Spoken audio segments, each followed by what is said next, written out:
Halo teman-teman semuanya, selamat datang kembali ke alur cerita novel Against the Sky Supreme. Ini adalah spoiler alur cerita yang diambil dari novelnya, karena saat video ini dirilis, animasinya belum tayang. Jadi mohon maaf kalau narasinya berbeda dengan videonya. Ini alur novel, bukan alur film. Dan buat kalian yang belum subscribe channel ini, subscribe dulu ya, dan like videonya, biar tambah semangat. Oke, langsung saja kita mulai spoilernya.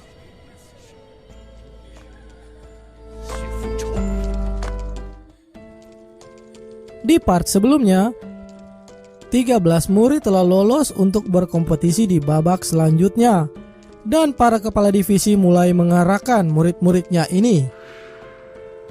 Dan inilah kelanjutannya.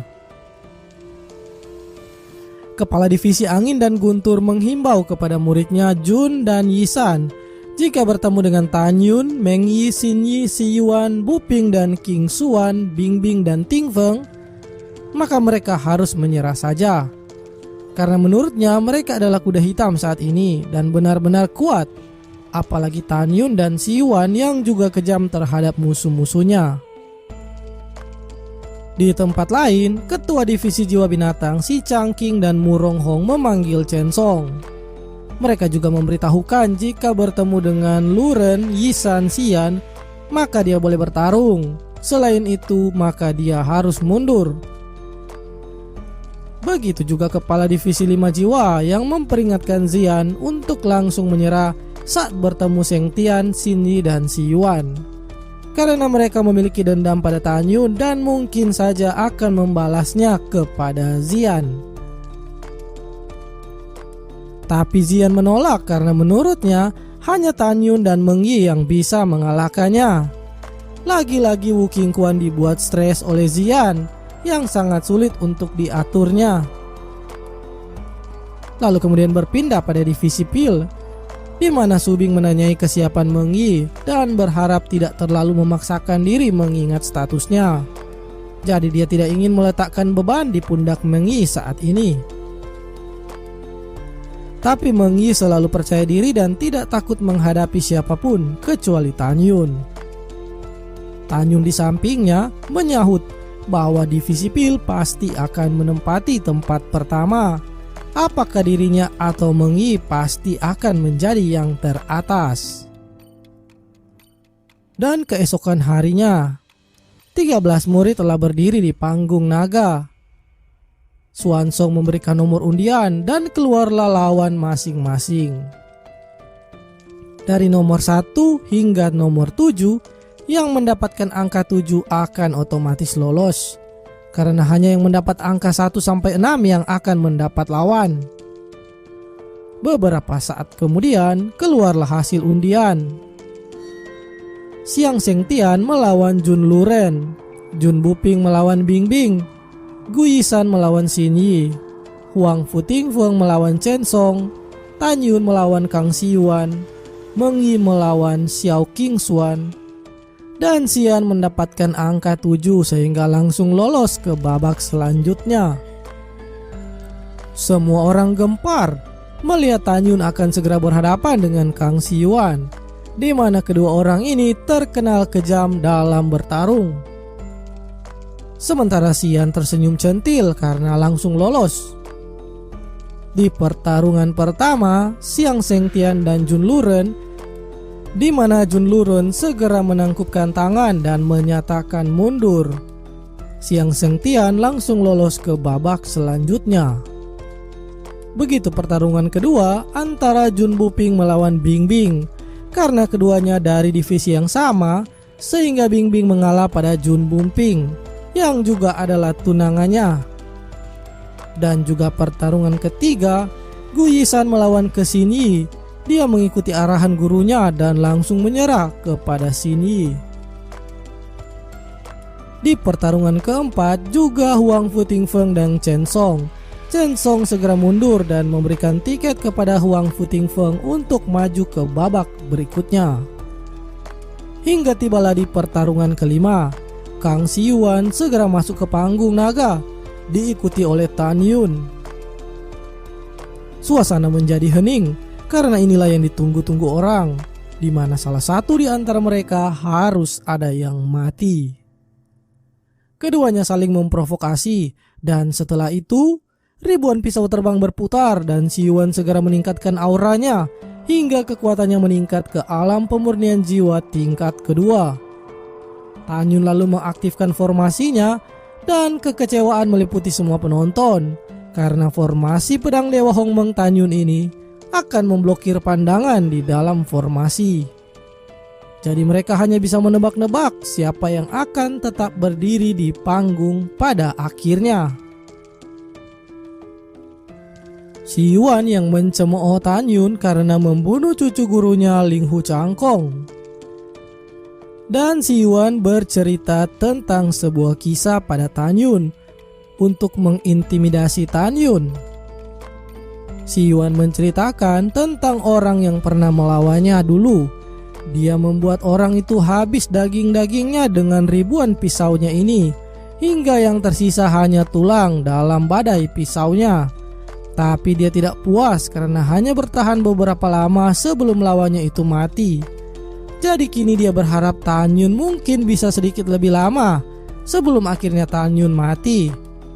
Hal ini untuk membuat sedikit kepuasan bagi Siyuan. Setelah itu dia segera mengerahkan ribuan pisau menyerang Tan Yun dengan buas. Tan Yun menghindari dengan langkah Dewa Hongmeng, tapi pisau itu terus mengikutinya. Tan Yun menggunakan kekuatan ruang dan waktunya lalu diikuti dengan kekuatan atribut yang lainnya. Tapi dia terus mengamuk pada Tan Yun.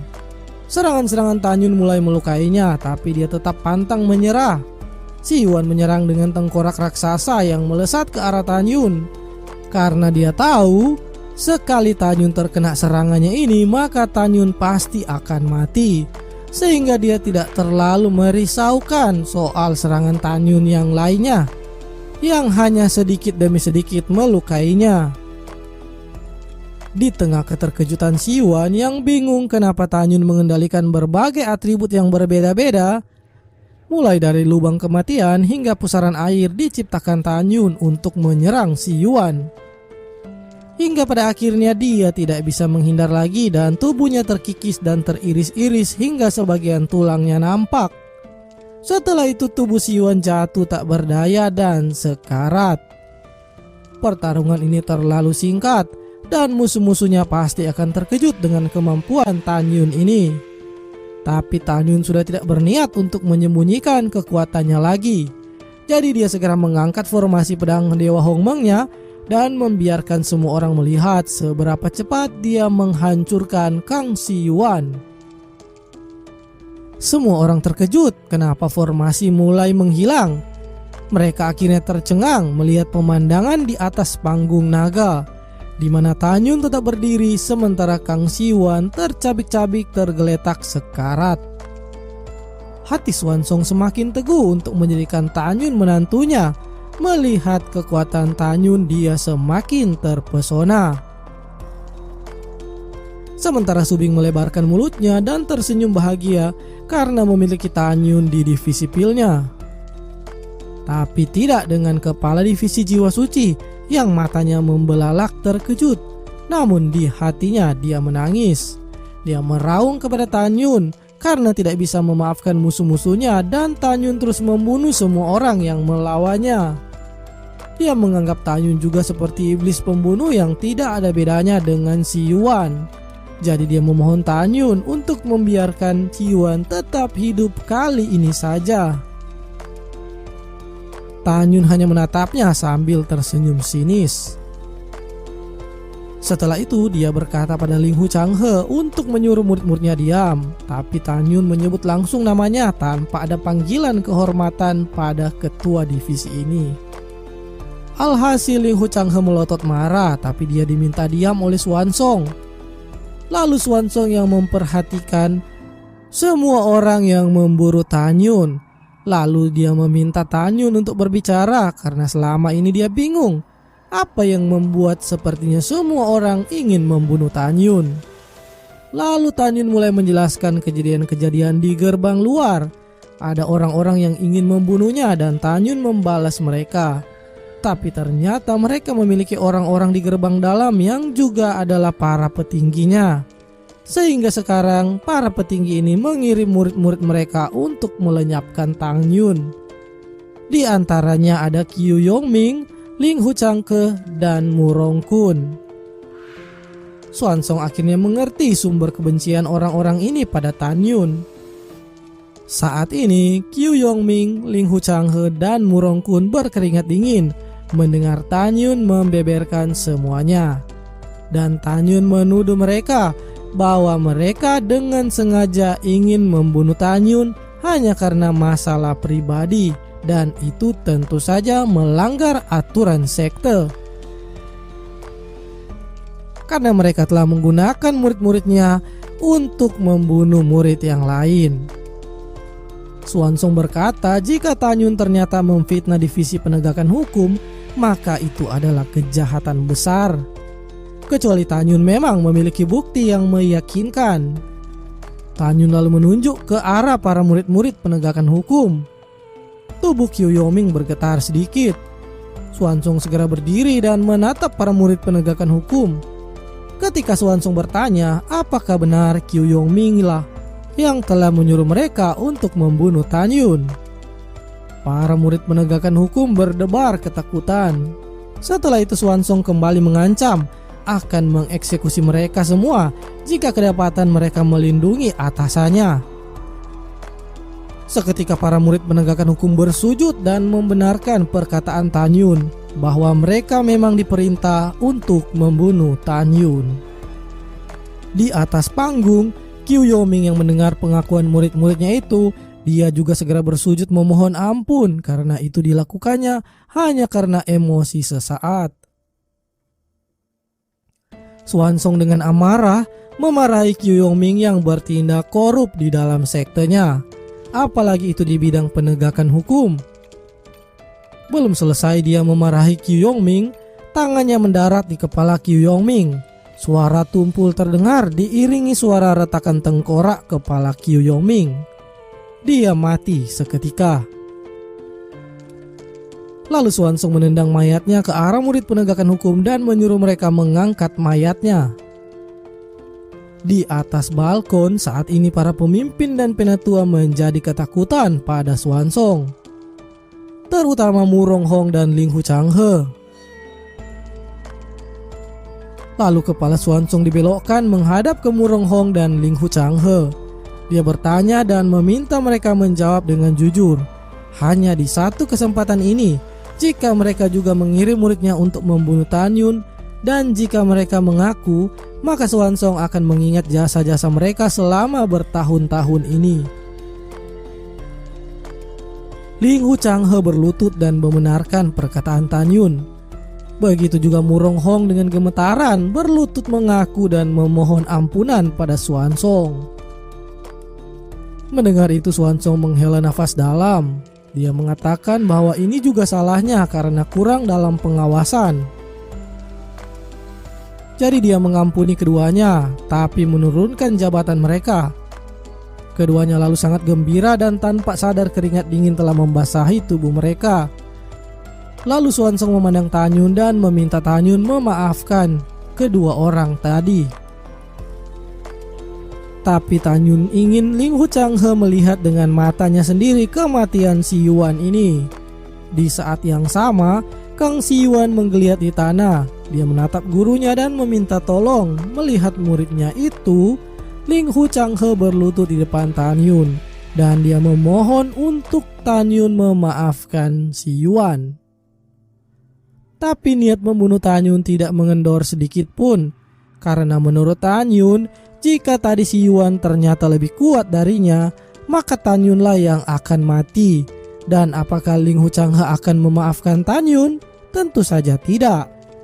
Setelah itu Tan Yun menginjak kepala Kang Si Yuan sebagai pijakan dan keluar dari panggung, kemudian muncul di samping Mengyi dan Xian. Hasilnya, Si Yuan mati seketika. Ling Huchanghe meraung dalam tangisannya. dia mengambil mayat si Yuan dengan tangannya sendiri. Namun di dalam hatinya, dia bersumpah akan membunuh Tan Yun kelak. Pada saat ini, giliran Meng Yi menghadapi Xiao Qingshuan dari jiwa kuno. Xiao Qingshuan mengajukan penawaran pada Meng Yi karena menurutnya dia tidak memiliki dendam baik pada Tan Yun maupun pada Meng Yi. Jadi dia mengusulkan untuk mengadu serangan terkuat keduanya, tetapi tidak sampai harus membunuh lawan. Sebelum Meng Yi menjawab, dia melihat ke arah Tan Yun untuk meminta saran. Dan segitu dulu ceritanya hari ini. Apakah saran Tan Yun kepada Meng Yi? Kita lanjutkan di part selanjutnya ya. Terima kasih sudah meluangkan waktu untuk terus mengikuti channel ini. Jangan lupa subscribe dan like videonya. Bye!